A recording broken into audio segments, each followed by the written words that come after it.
नमस्कार दोस्तों, आप देख रहे हैं एसआर न्यूज और मैं हूं संगीता। दोस्तों, कल पश्चिम बंगाल कोलकाता शहर के ऐतिहासिक ब्रिगेड परेड ग्राउंड में शुभेंदु अधिकारी ने सीएम पद की शपथ ली, जिसमें कि हमारे देश के प्रधानमंत्री नरेंद्र मोदी, गृह मंत्री अमित शाह के साथ साथ उत्तर प्रदेश के सीएम योगी आदित्यनाथ के साथ तमाम सभी प्रदेश के सीएम वहां पर मौजूद थे।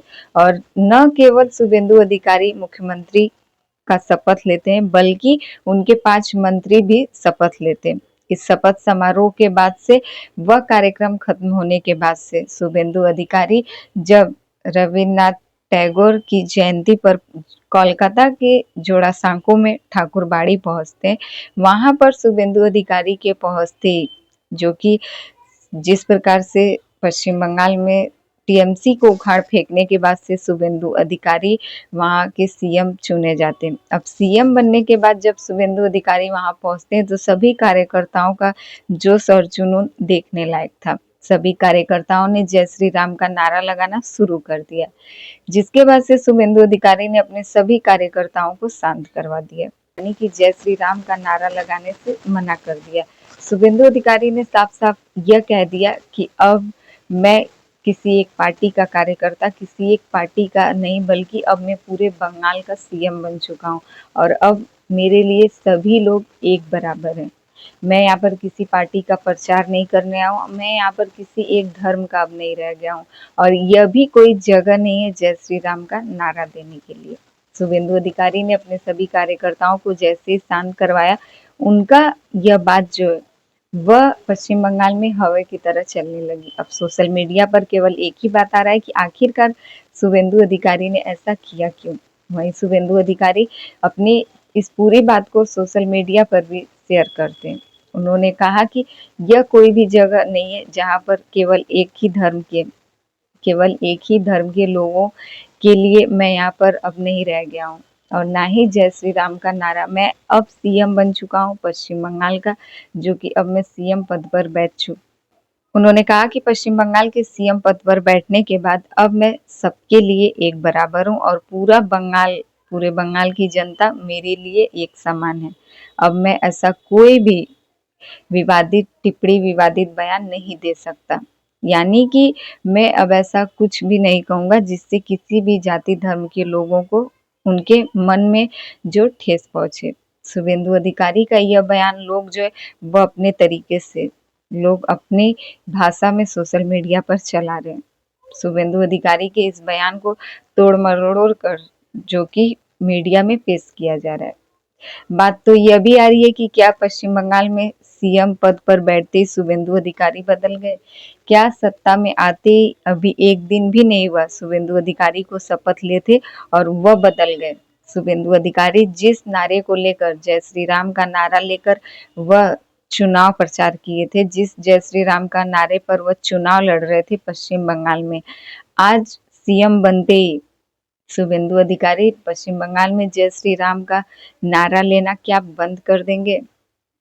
क्या केवल जय श्री राम का नारा एक चुनाव जीतने के लिए ही था, एक मुद्दा था चुनाव जीतने के लिए, जो कि अब सीएम बनते शुभेंदु अधिकारी पलट जा रहे हैं। हालांकि बंगाल की जनता, कुछ लोगों के मन में इस बात को लेकर डर भी है, कुछ हिंदू लोग जो है इस पर भड़क भी गए, कुछ हिंदू लोगों का इस पर टिप्पणी भी आ रही है। सभी हिंदू समाज के लोग इस पर यह भी सोच रहे हैं कि क्या आखिरकार सीएम बनते शुभेंदु अधिकारी जय श्री राम का नारा लगाना पश्चिम बंगाल से बंद कर देंगे। हालांकि जिस टीएमसी को शुभेंदु अधिकारी ने उखाड़ फेंका है, शुभेंदु अधिकारी न केवल टीएमसी को उखाड़ फेंकते, बाकी आज़ादी के बाद से भारत में पहली बार भारतीय जनता पार्टी की सरकार पश्चिम बंगाल में बनी है। यह एक ऐतिहासिक, यह नेता जो शुभेंदु अधिकारी हैं, यह पश्चिम बंगाल में एक इतिहास रच दिए हैं। भारतीय जनता पार्टी दो बार पश्चिम बंगाल में ममता बनर्जी को हराने के बाद अब जाकर पश्चिम बंगाल में भारतीय जनता पार्टी ने शपथ लिया है सीएम बनने का। तो एक प्रकार से शुभेंदु अधिकारी भारतीय जनता पार्टी के एक ऐतिहासिक नेता बन गए पश्चिम बंगाल के लिए। जो सभी हिंदू समाज के लोगों के मन में डर है कि शुभेंदु अधिकारी अब सीएम बनते ही जय श्री राम का नारा बंद करवा देंगे, तो क्या सच में ऐसा होने वाला है? क्या सच में शुभेंदु अधिकारी केवल चुनाव जीतने और लड़ने के लिए जय श्री राम को मुद्दा बनाए थे, जिस टीएमसी को शुभेंदु अधिकारी उखाड़ फेंकने का काम किए, वह टीएमसी भी कहीं न कहीं जय श्री राम के नारे पर रोक लगाना चाहती थी। जय श्री राम पर टीएमसी को भी दिक्कत थी। यह बात अभी तक छुपी नहीं है और यह बात कहीं से भी झूठ साबित नहीं है। तो क्या अब शुभेंदु अधिकारी भी वैसा ही करेंगे? सत्ता की कुर्सी पर बैठने पर जो भी भारतीय जनता पार्टी चुनाव प्रचार में अपने सभी वादे की थी, जो भी बंगाल की जनता के सामने रखा था भारतीय जनता पार्टी ने, अब देखना ये है कि क्या शुभेंदु अधिकारी सीएम बनने के बाद पश्चिम बंगाल की जनता के लिए अपने सभी किए गए वादों पर खड़े उतर पाते हैं? क्या पश्चिम बंगाल में, हालांकि शुभेंदु अधिकारी जो कहते हैं कि वह सबके लिए एक समान है, सभी वर्ग के लोग उनके लिए एक समान है, अगर ऐसी बात है तो ठीक है। लेकिन जो हिंदू समाज के लोग डरे हुए हैं कि आखिरकार जय श्री राम का नारा, जो कि कल तक चुनाव प्रचार में शुभेंदु अधिकारी खुद देते थे, अब उन्होंने जय श्री राम का नारा देने के लिए सभी कार्यकर्ताओं को शांत क्यों करवा दिया? पश्चिम बंगाल में सभी हिंदू समाज के लोग हों या फिर जो भी और वर्ग के लोग हों, सभी के सामने शुभेंदु अधिकारी का यह बयान, कुछ लोगों के मन में शांति भी है, कुछ लोगों के मन में कई सारे सवाल भी हैं कि आखिरकार शुभेंदु अधिकारी ने ऐसा बयान क्यों दिया।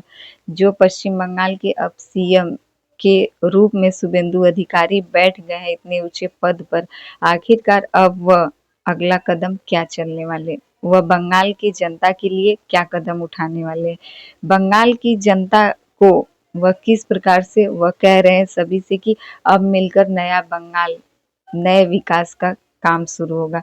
चुनाव प्रचार के दौरान शुभेंदु अधिकारी यानी कि भारतीय जनता पार्टी की तरफ से भी जो एक नारा था, सबका साथ सबका विकास, अब शुभेंदु अधिकारी मंच से यह कहते हुए नजर आ रहे हैं कि जो हमारे साथ हैं हम उनके साथ हैं, सबका साथ सबका विकास। देखना ये कि शुभेंदु अधिकारी बंगाल की जनता के किए गए फैसले पर, बंगाल की जनता जो उनसे आस लगाए हुए बैठी है, अब भारतीय जनता पार्टी उस पर कितना खड़ा उतरती है।